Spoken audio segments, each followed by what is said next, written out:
Welcome to the No Guilt Fangirls Podcast, where liking what you like is never a bad thing. Here's your host and head fangirl in charge, Patty Holiday. Hey y'all, welcome to the No Guilt Fangirls Podcast. I'm your host and head fangirl in charge, Patty Holiday. This is the first real Monday Movie Minute of 2020. The others were more recap shows, but this is where I talk about the box office, movies I saw either in the theater or on the couch, and of course, how kid-friendly they might be.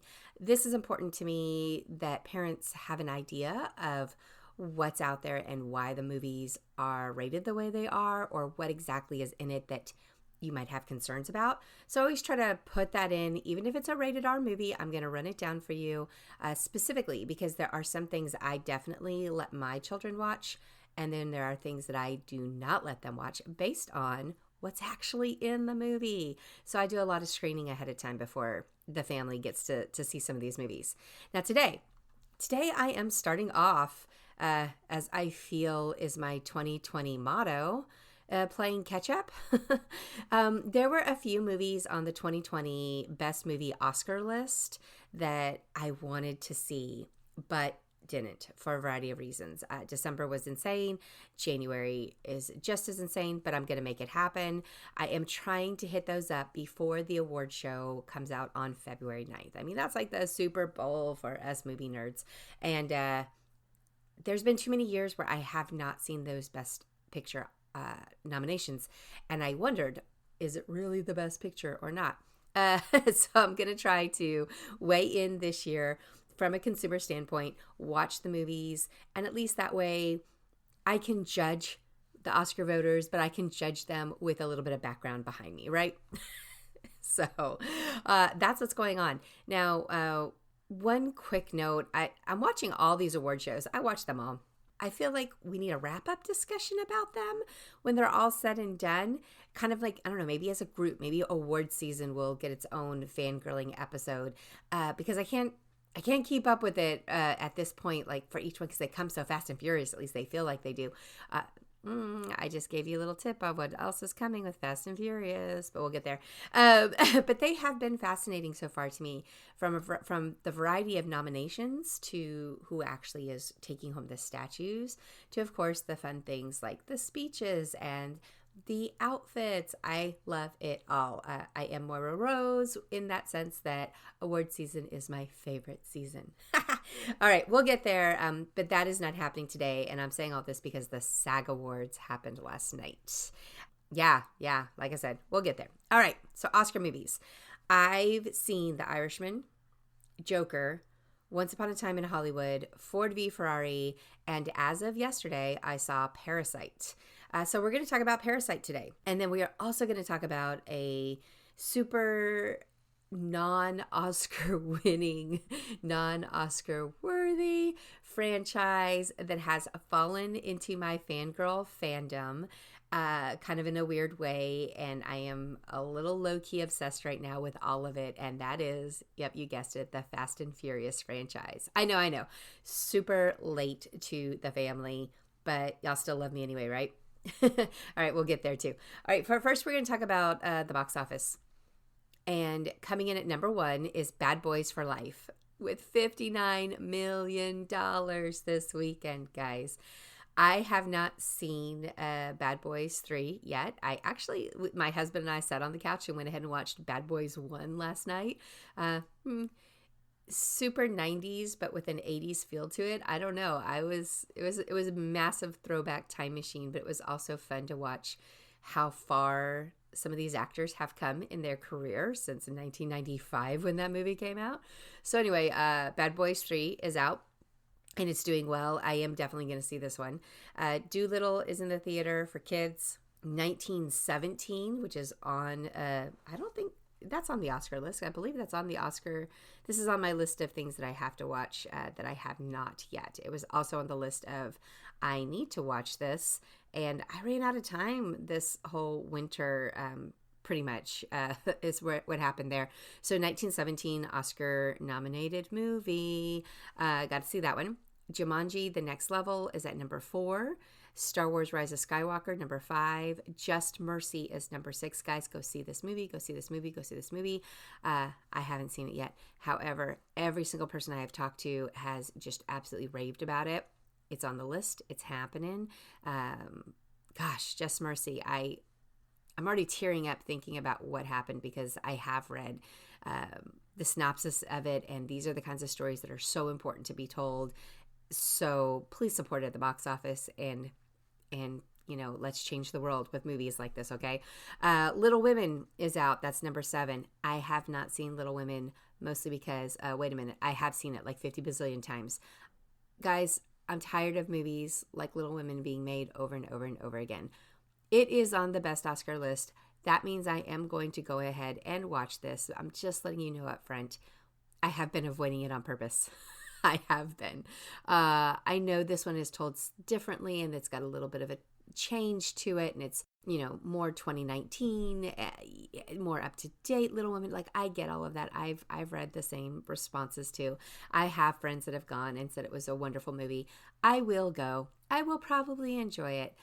I just got to tell you guys, I never liked the story of Little Women in the first place. All right. That's where I am on that. But I'm going to go see it. Knives Out comes in at number 8. Like a Boss is number 9. And Frozen 2 is still sitting there at number 10. All right. Now we're going to roll into the Parasite movie review.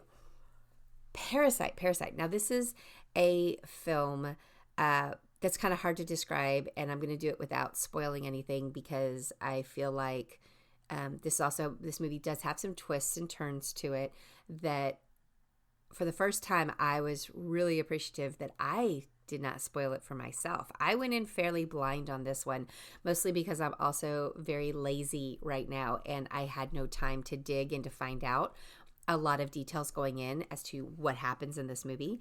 What I knew is that it's in Korean and has subtitles. It is up for a bazillion Oscars. Everybody loves this movie, critics and fans alike. And I wanted to see what everyone was talking about. So I went in to see this one just yesterday afternoon.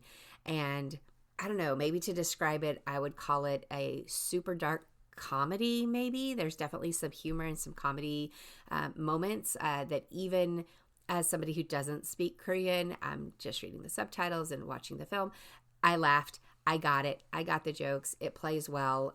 So if you're concerned about that, if you are somebody like me who's so very American, this movie absolutely translates. Okay, literally translates. But it's great.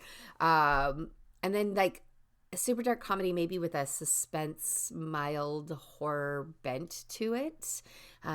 There's definitely some deep dark issues going on in this movie, and most of that happens in the second half, where you really get the full blown force of it all shoved into your face.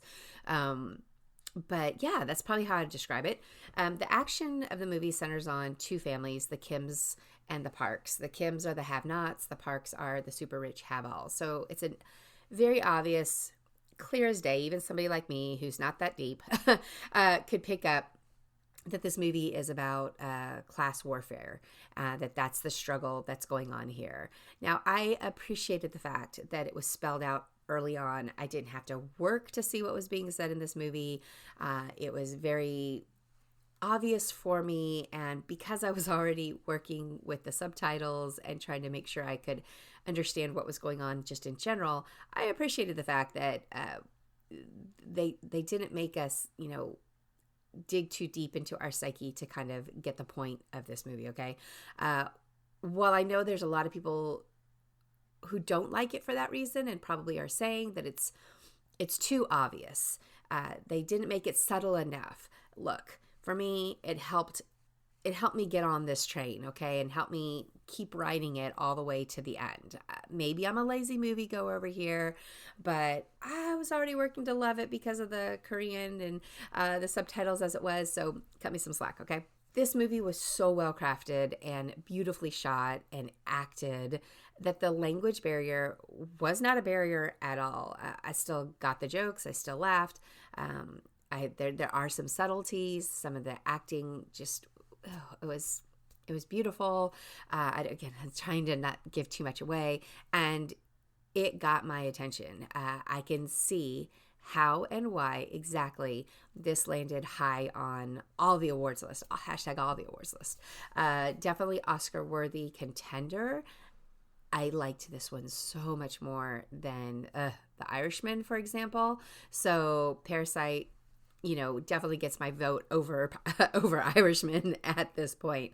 Now, the first half of the movie was kind of this slow build, and I also appreciated that because it gave me time to settle in and kind of get a feel for what was going on. Within, I don't know, the first 30 minutes or so, I could see where we were heading, at least at first where we were heading. And we did get there, so I wasn't wrong. Within that first hour, I kind of knew what was happening. The second hour, though, is where things completely change, and it gets crazy. It just gets a little crazy, guys. I was on the edge of my seat. My mouth was hanging open. I wish I had like a live reaction camera shot watching my face, because I caught myself with my mouth hanging wide open going, oh, and yeah.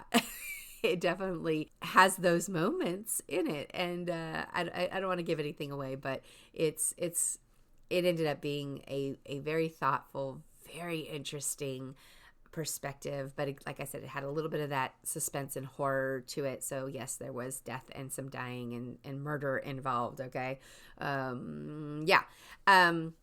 was a lot going on, particularly at the end, and like I said, had me. Now, parent perspective. If you happen, I'm not sure, I'm speaking mostly to my American audience, and I'm not sure that a lot of our teens are asking to go see this movie. I know for a fact mine are not, for example. So I don't want to make this big, broad generalization that this movie is not for any teens because they're not going to get it. That's not true. You absolutely, there are folks and kids that could understand this movie and could handle this movie. But overall, I'm going to say it's a very mature movie. And so most dumb teens that I know, and I say that with love, are not going to be truly interested in this. It might be a waste of their money. They're going to sit down. They're going to go watch it. They might get 30 minutes into it. It's, like I said, it's kind of slow in that beginning.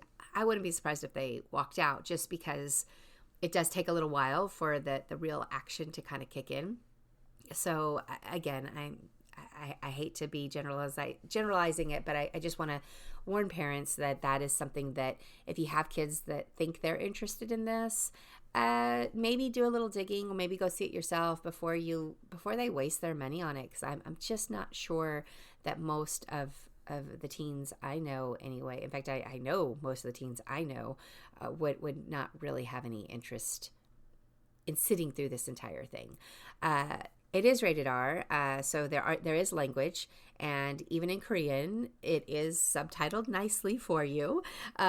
Spoiler, they say the F-bomb in Korean there too. So that there is a lot of that.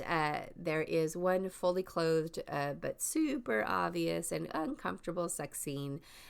Uncomfortable meaning if you're sitting there with your family, with your young children, you're going to have something to talk about on the car ride on the way home, likely.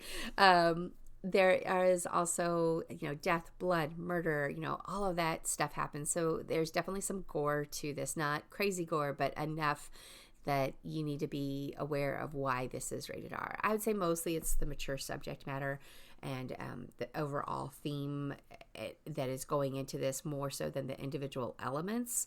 But as a whole, I would say it's not something most kids, even most 17-year-olds, are probably going to like, and I'm doing air quotes here. That's what you need to know, parents, in case you have someone asking and they're interested. And, again, is there an audience in the teen realm for this movie? Absolutely. I'm sure there are.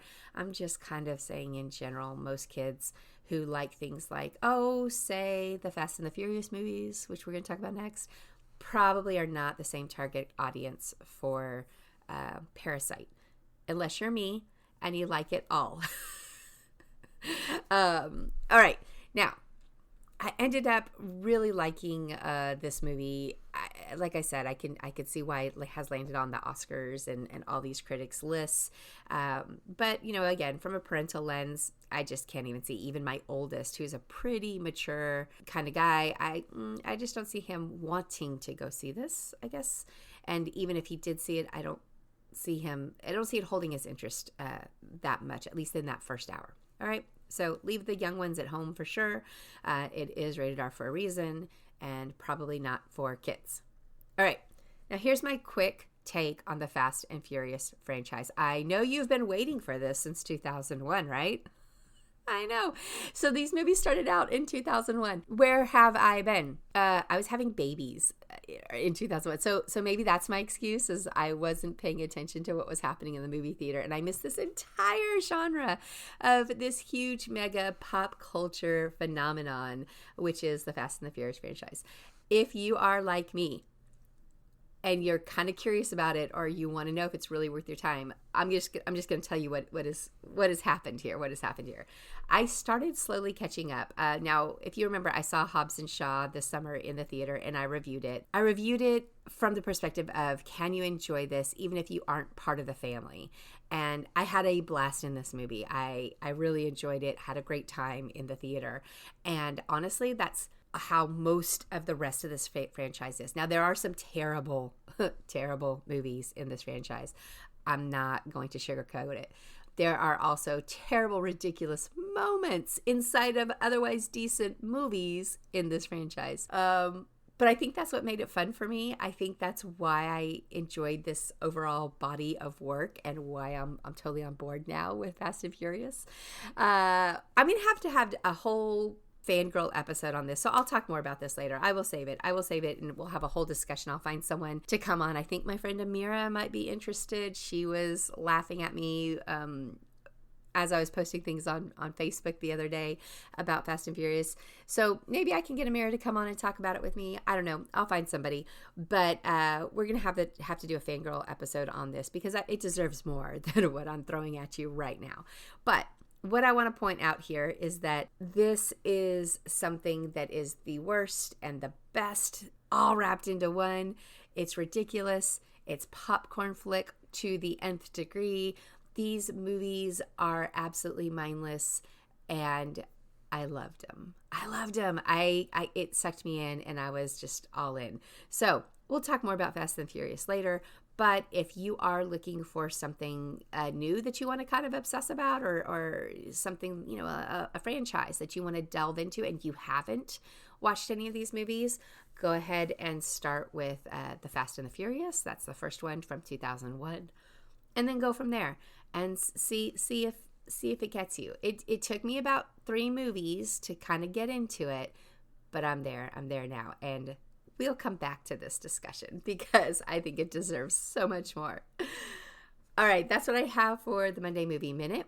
I do have to fit in a few more Oscar contenders before the show. And honestly, I just want to go watch Knives Out again over and over because I love that one so much.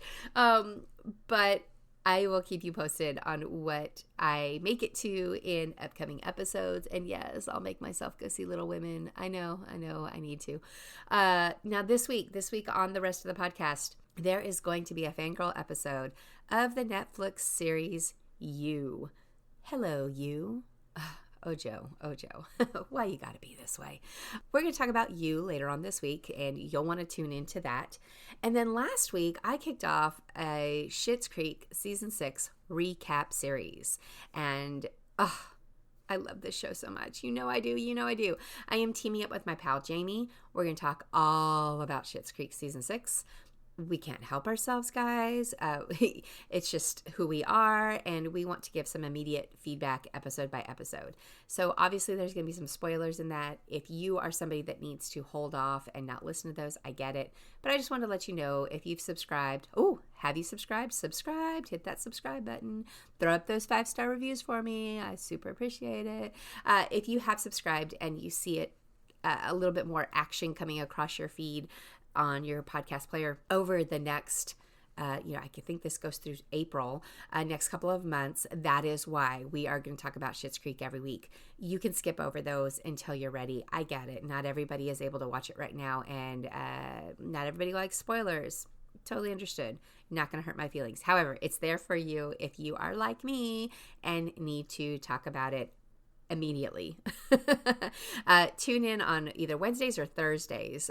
Just whenever I get the podcast episodes edited and thrown up, that's when they're going to come out. These are just going to be little bonuses every week to talk about the Rose family. All right. Thanks for fangirling with me on the Monday Movie Minute. Come back and fangirl with us again real soon.